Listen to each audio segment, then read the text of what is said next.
Alright, so we got another video. This is The Warriors Are in Trouble by Kenny For Real. And I've been paying attention to basketball. The Warriors been slipping. And I'm going to go and say it right now. I predicted this, bro. I said the Warriors don't have enough shooting, bro.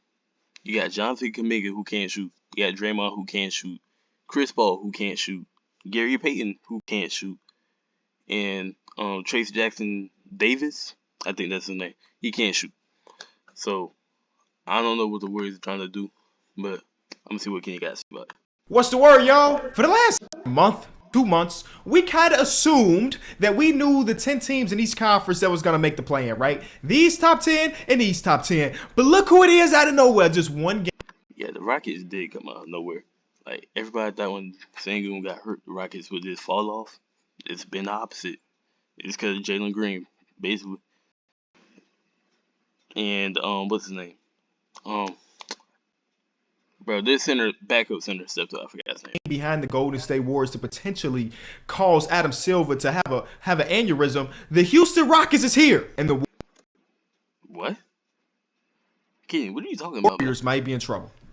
I mean, listen, the play-in is the best thing Adam Silver has done as a commissioner from all aspects of it. Winner go-home games are amazing. You're seeing that in March Madness as they're putting up all-time numbers as far as the viewer base. And in a season 3 to 4 years ago, if the play-in didn't exist, LeBron James, Anthony Davis, and Steph Curry would be missing the playoffs right now. That is something Adam Silver definitely don't want. And the Rockets might be spoiling the legendary LeBron versus Steph Curry winner-go-home game. Now, Hold on. Bro, I just think it's crazy how, like, the Lakers are 7 games over 500 with the 9th seed. might be spoiling the legendary LeBron versus Steph Curry winner-go-home game. Now, I don't have a dog in this fight. I don't care who makes it, who doesn't make it. But things are very interesting right now. Last night, the Golden State Warriors played against the Minnesota Timberwolves. And shout out to the Timberwolves. They continue to be great, even without Karl-Anthony Towns. And last night, there was a moment in it where I was like, oh my God. Anthony Edwards took like an ill-advised three-point shot, and I thought it could have cost him the game. It did not. They closed it out. And I'm sure a lot of the conversation today revolving around this game, especially now that the Houston Rockets are, again, 1 game behind the Warriors, is about the rotation piece of the Golden State Warriors right now. So last night, we're up by 5 with 4 minutes left in the third quarter. This is where Steph Curry got his rest. I think this is relatively normal for the Warriors, where he sits the last couple minutes of the third quarter, but he did not check back in to 6:54.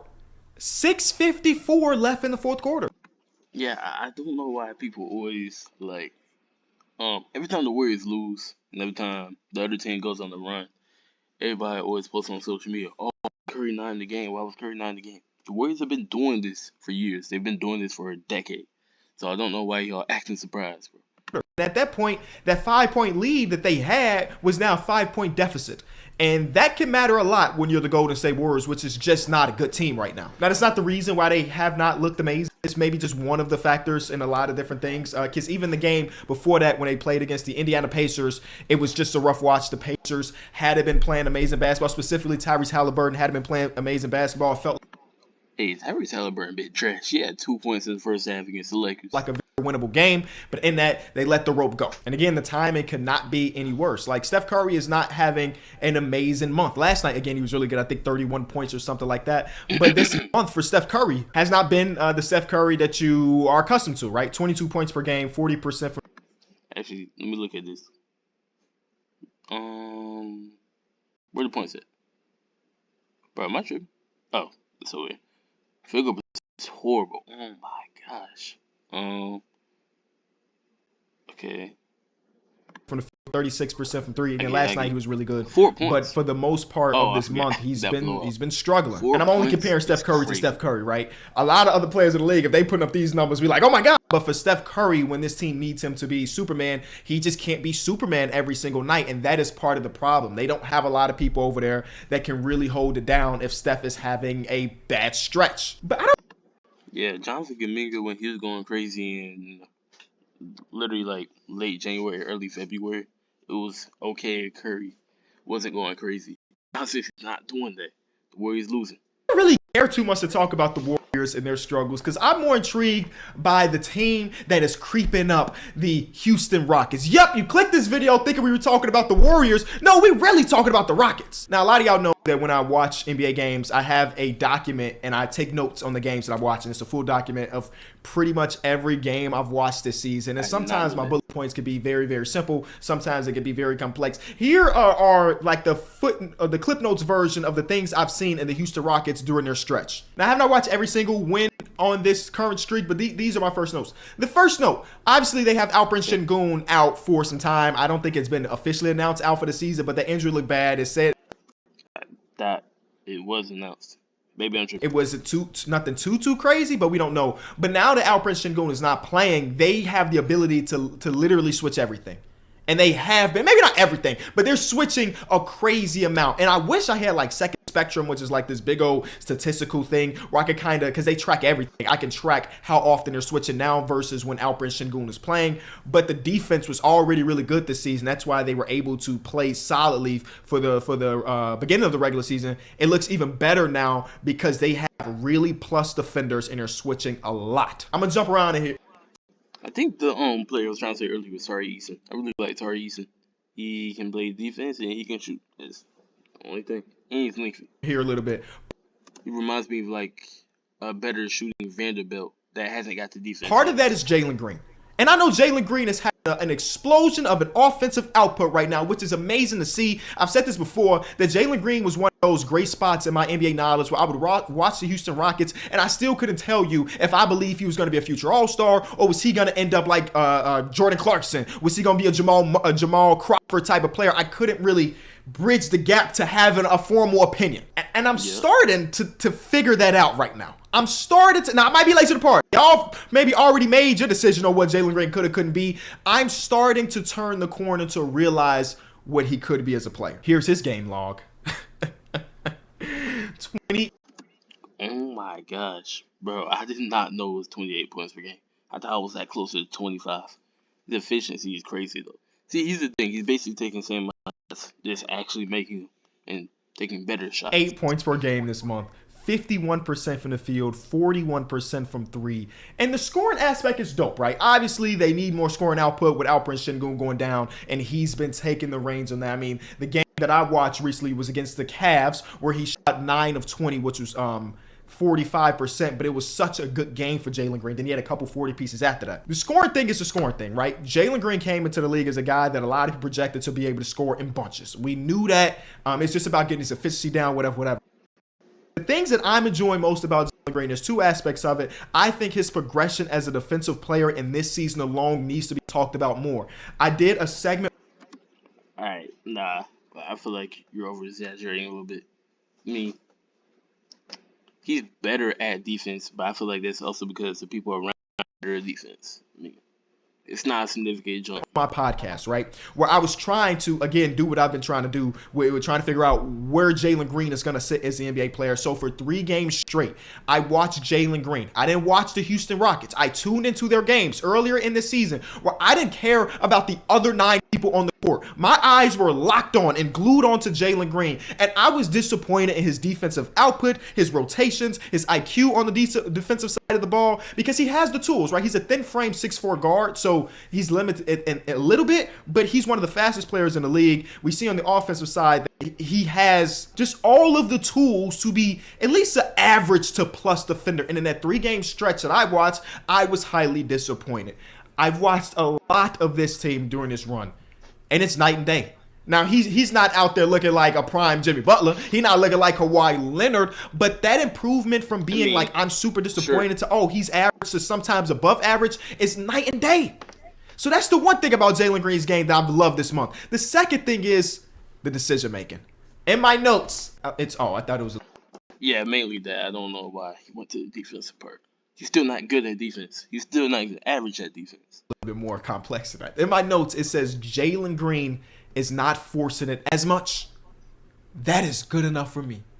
There are times where they're running some pick and roll actions, which is also a part of my notes. Amen Thompson as a screener has become this thing that they didn't use a lot this season, to now that they don't have another big on the court. He's the roll man or the screener a lot of the times, where he would turn the corner. Jalen Green is turning the corner, and instead of just thinking me, he's making the right decision. And sometimes, right, I was basically just saying something about Tyrese. Is me because I am on a burner and there's not a lot of people that can contest me at the rim.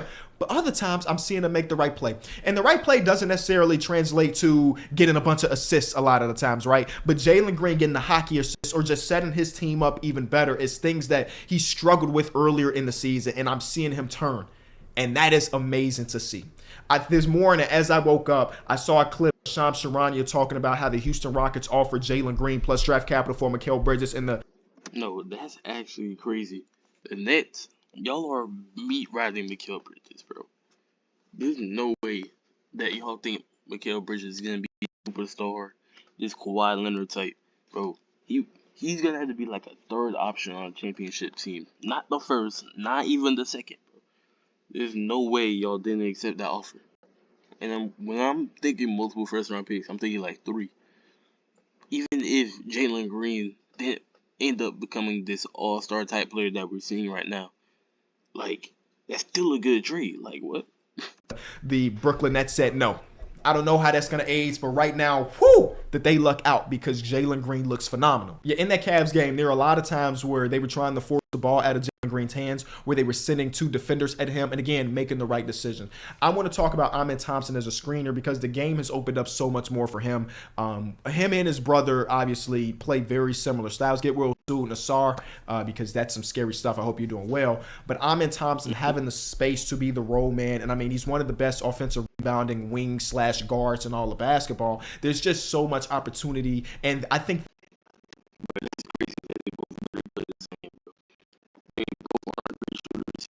Great rebounders, both great defenders. It's crazy. The outcomes are very endless for Amen Thompson. God forbid he learns how to shoot a little bit. It's gonna be dangerous for the league because everything else about his game is top level as a rookie. Right, he's a good decision maker. He's one of the better defenders in all of basketball already. He's a right place, right time type of player. Crashes glass. He does everything you can imagine for a player except for shoot the 3-point ball. And again, he's 19, 20 years old. Like, there's a lot of time for him to continue to develop, and you're seeing some of this stuff now. Jock Landale, also on my notes, real rotational player in basketball. I'll just leave it at that. But there's a lot of conversation about, is it a coincidence that the team is playing a lot better now that Alperen Sengun is out? I would say yes. I'm definitely to the trade finder and figure out who wants Alperen Sengun because they have a 9-game stretch where they look amazing. But I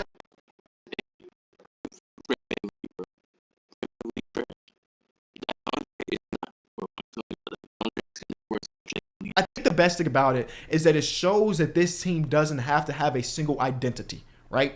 Well, okay, the single identity is that we're going to be a really good defensive team. But they have other ways to play on the offensive side of the ball instead of it being like, if Alperen Sengun's not in the game, we don't really know what to do. And I'm not saying that's what it was, but now we have this small ball. We switch everything, orchestration of players that we can run out when Alperen Sengun comes back, whether it be at the end of this season or next season. And it's a testament to Ime Udoka, right? Ime Udoka has these guys playing.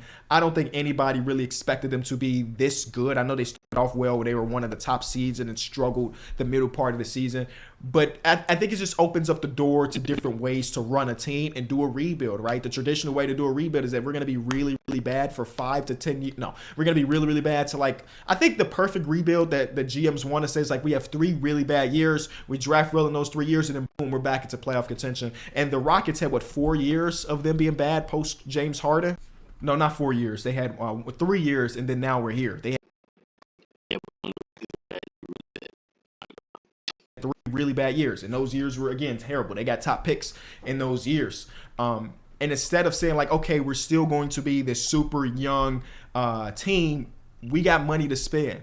And they laughed at the Fred VanVleet contract because he's Fred VanVleet. He's a one-time all-star. You're giving him that much money. They laughed at the Dylan Brooks contract because people on Twitter was telling him that he got to learn Chinese after the playoffs last year.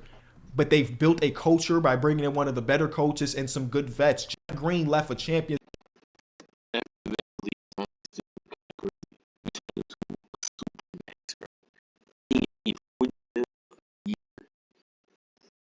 Come here because the bag was a little bit nicer here, but also you can tell that man has changed a lot of stuff with this team. I've always said this, Jabari Smith Jr. is one of my favorite young players in basketball because that guy plays winning ball. And I guess we haven't seen it on a big scale just yet because they have not played a playoff series. But I feel so confident in his ability to not really hurt you when it matters the most. So there's just a lot of stuff going on with the Rockets. Will they take what the Golden State Warriors tend to see? I don't really know. Here's the strength of schedule for the rest of the season. Right now, the Rockets have the 11th hardest schedule left.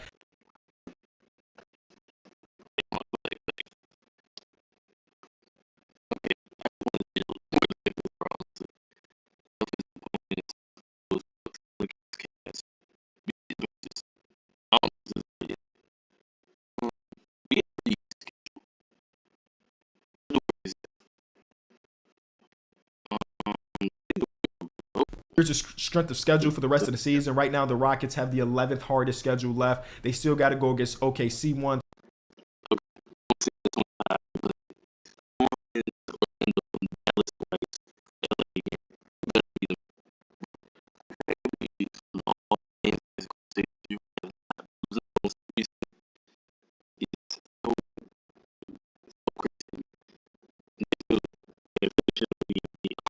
Minnesota, the Clippers.